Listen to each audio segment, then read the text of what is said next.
શાદી પછી છે ને છોકરાને બને એટલો જલ્દી અલગ કરી દેવો જોઈએ મા બાપને, મતલબ છોકરાને સાથે ના રાખવો જોઈએ. એનું કારણ શું? ભલે એક ને એક ઓલાદ હોય, કારણ કે અક્સરિયત 95% કહી તો ખોટું નહીં બને કે સાસ અને વહુને બનતી નથી હોતી, બરોબર. એનું કારણ શું હોય કે એકબીજાની મેન્ટાલિટી અલગ હોય.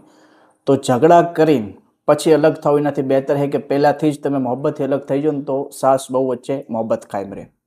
બીજી વસ્તુ કે શાદી પછી છોકરો શું છે કે ઘણા છોકરા હોય કે જે ઓછું કમાતા હોય બાપ કરતાં, કે બાપ વધારે કમાતો હોય છોકરો કમાય છે નથી કમાતો, ઘરે રહે હાથે, તો પછી એના ખર્ચા, એની બીવી બચ્ચાના ખર્ચા જ્યારે મા બાપને ઉઠાવવાના થાય ને એટલે મા બાપને પછી થોડુંક બોજ મહેસૂસ થાય કે હવે તો લગ્ન થઈ ગયા, છોકરાનો બાપ થઈ ગયો તો એ કમાતો નથી. તો એના પહેલાં તમે એને અલગ કરી દેશો ને તો એક તો શું છે કે એ પોતે જવાબદારી લેતો થઈ જશે ને પોતાના બીવી બચ્ચાનો ખર્ચો ઉપાડતો થઈ જશે.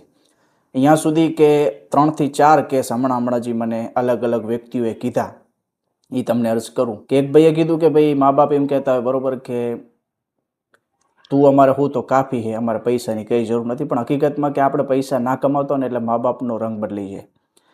બીજા કેસમાં એવું થયું કે એ છોકરો કે ભાઈ હું અલગ થઈ ગયો મમ્મી પપ્પાથી. મેં તો ભલે અલગ થઈ ગયો પણ એ આપણા મા બાપ છે, આપણે એમનો કદર કરવી જોઈએ, એમને જ્યારે જરૂર હોય ત્યારે ઊભું થવું જોઈએ. તો કે હા થઈ જાય, પણ કે અલગ થવાનું કારણ એ હતું એ કે મારી વાઈફને ગમે ત્યારે કે મારે દવાખાને જવાનું થાય તો ખર્ચો થતો હોય 1000 રૂપિયાનો અને એ આપે 100 રૂપિયા કે 200 રૂપિયા. આવા બીજા 2 કેસ હતા જેમાં આ જ વસ્તુ હતી. અહીંયા સુધી કે એક ભાઈએ તો અહીંયા સુધી કીધું કે મને 10,000ની લોન લેવડાવી દો તો મારે અને મારી વાઈફને કે દવાખાને જવું હોય ને તો અમારું દવાખાનાનું થઈ જાય. તો આ વસ્તુ અત્યારે કોમન થઈ ગઈ. તો જે છોકરા છે શાદીશુદા એમને ખાસ અર્જ કે આમાં કોઈ દિલ દુખાવાની અથવા મા બાપથી બર્જન થવાની કોઈ જરૂરત નથી. એનું કારણ એ છે કે અલ્લાહ પાકે મર્દની જે ફજીલત બયાન કરી એમાં મેન વસ્તુ એ છે કે મર્દની औरत ઉપર ફજીલત એટલે છે કે એ પોતાનો માલ औरत ઉપર ખર્ચ કરે, અને મર્દ રહ્યો ને એ કમાઈને ખવડાવતા સારો લાગે, બેઠા બેઠા ખાતો સારો ના લાગે. જિંદગીમાં ઘણા બધા એવા મોકા આવે કે જ્યાં આપણે ઘરે બેસવું પડે, તો એ ટાઈમે જે હકીકી માનામાં જેને કહેવાય ને કે મર્દાનગી જેના અંદર હોય એને શરમ મહેસૂસ થાય કે યાર હું આટલા દિવસથી ઘરે બેઠો હું, કમાતો નથી ગઈ. તો એમાં કોઈ શરમની વાત નથી. અલ્લાહ પાકે આપણાને હાથ પગ દીધા, હાથ પગ હલાવો અલ્લાહ પાક રસ્તો કરશે.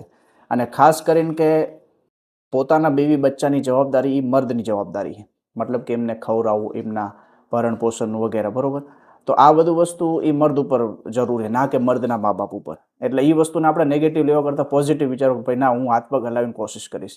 એટલે મા બાપને ખાસ અર્જ કે યા તો તમે પૂરેપૂરો બેનો ખર્ચો આપો, જો કે આજના ટાઈમની અંદર લગભગ કોઈ નથી આપતું, કારણ કે એક નહીં કેટલાય કેસ મારી પાસે આવેલા છે. કારણ કે માણસો શું પોતાનો સમજીને પોતાનો દુઃખ દર્દ શેર કરતા હોય એટલે પછી અલ્લાહ